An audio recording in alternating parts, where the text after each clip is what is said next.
Hello everyone and welcome back to my channel. If you're looking on for the first time, welcome to Shamindi'skitchen. And if you like all the recipes that I've been sharing with you, guys, give me that thumbs up, leave me a comment at the bottom. Remember to share, subscribe, hit that little notification bell so you would not miss out any of my new videos. And if you want to see what I'm going to share with you today, come on down with me and let's have some fun in my kitchen. Today I will be sharing with you how I prepare my Lapsi and Suhari, and this is also called Lapsi and Puri in Guyana. Basically, this is a sweet, creamy filling that is sandwiched between two roti, and this is usually made when Hindus perform Durga Puja, and it can also be made on any other day when you are not performing any Hindu rituals. And if you recall the last video I made, it was homemade ghee, and I did say my next video this will be starring. So today I will be using my homemade ghee in preparing this Lapsi and Suhari. So here I have my flour. I'm going to add a little sugar. Mix this well so that the sugar will be well incorporated in the flour. And this is the dough I am preparing here for the Suhari, or the puri as you may call it. It is the small roti that will be used to hold the creamy filling. You add the water a little at a time so this dough would not get sticky. It would not get too soft. And this dough does not need any excessive kneading.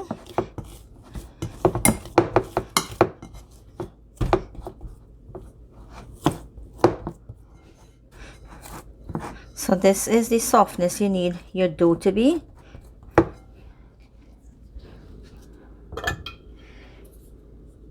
I'm going to take a little of the ghee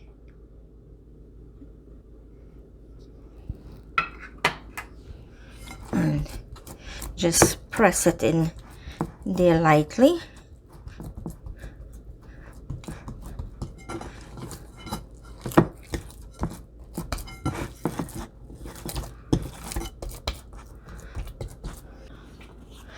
I'm going to cover it with a damp paper towel so it will remain nice and soft and we would not have any crust at the top here.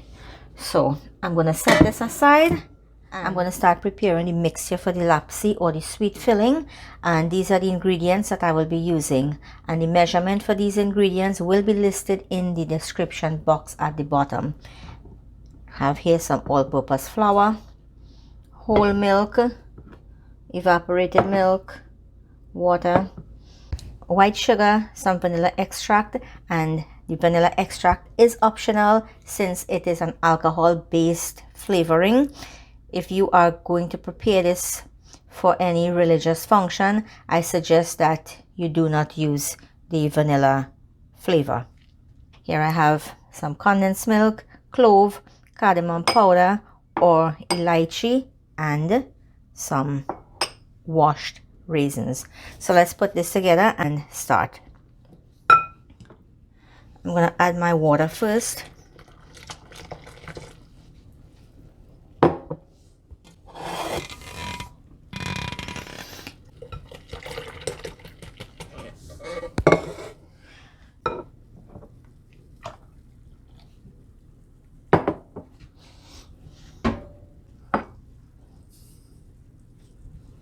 You can adjust the sugar for your taste.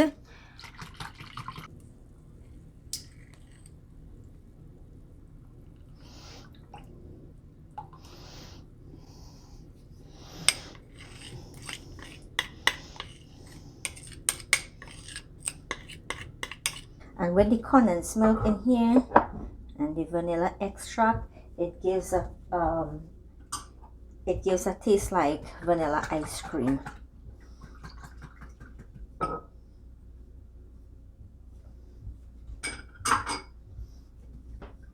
You keep whisking this so it has no lumps, but I will be passing this through a strainer before.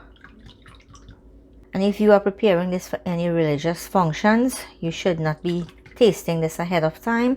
You just eyeball the ingredients you're using.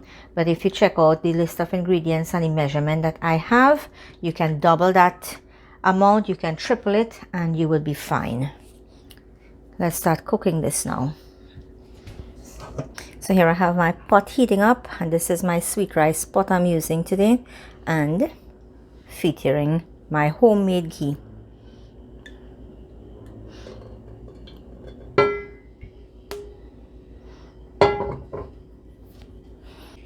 I'm gonna add my clove here now, but because this pot is flat, I'm gonna turn this way so that the clove would swell nicely in that ghee.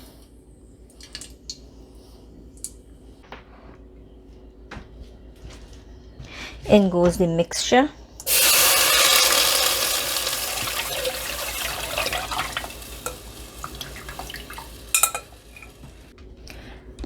Turn your heat on medium low and keep stirring this.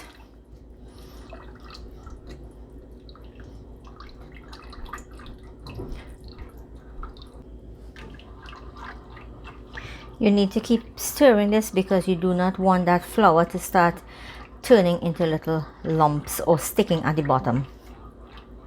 I prefer using a whisk so that this mixture will remain smooth and no unnecessary clumping up.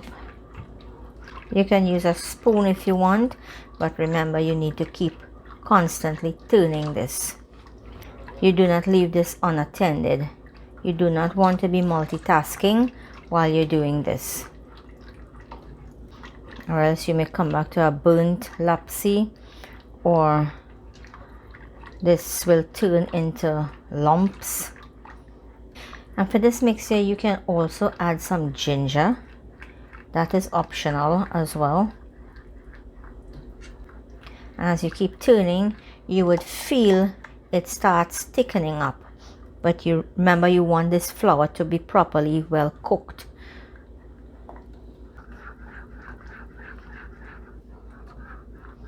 You would start feeling the mixture, it's getting a little bit light, so you know that the flour is cooking.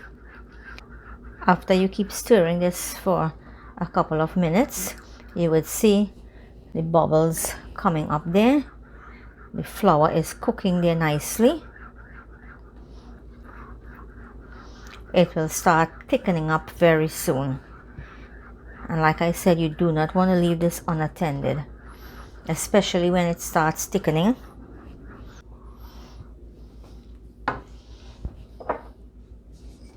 Add the raisins in here now.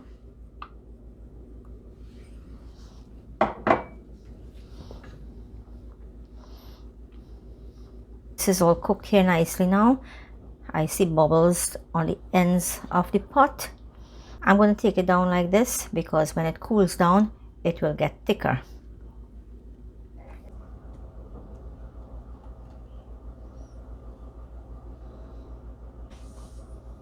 Okay. So I'll take care of the Suhari or the Puri now.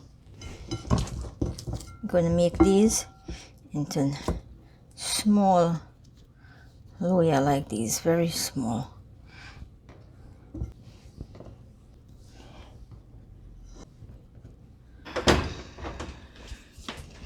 What I'm going to do now is start rolling out these.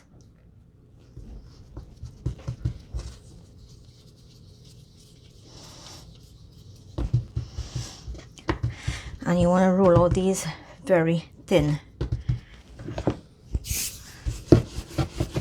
Some people just press it out. I roll it out nice, I believe, nice and thin.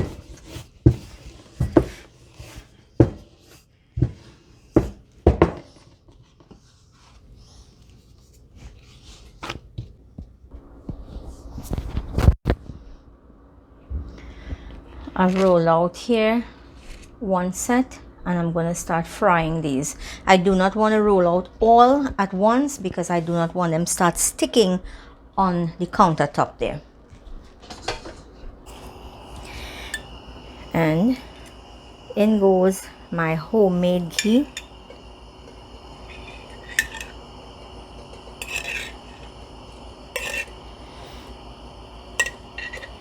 Remember, this cannot be fried in oil, it has to be fried in ghee. And if you have not checked out my homemade ghee recipe, please check it out and try your own homemade ghee. Look at how thin this is. I'm going to stretch it just a little more, but we do not want any holes in it.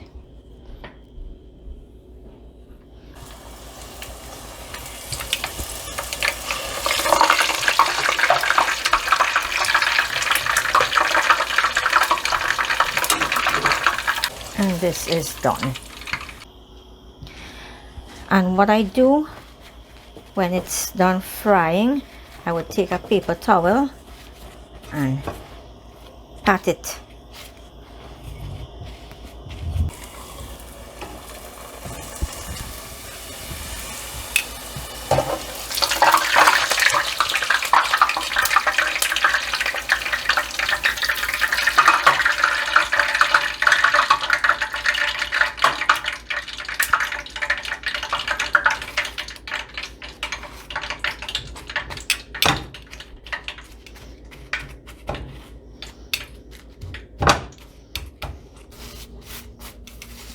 I'm going to fry the remaining Suhari or Puri and come back to you. Here I have the Lapsi, have the Suhari or the Puri. Now let me show you how nice and soft this Suhari is. So nice and soft. Let's put one together.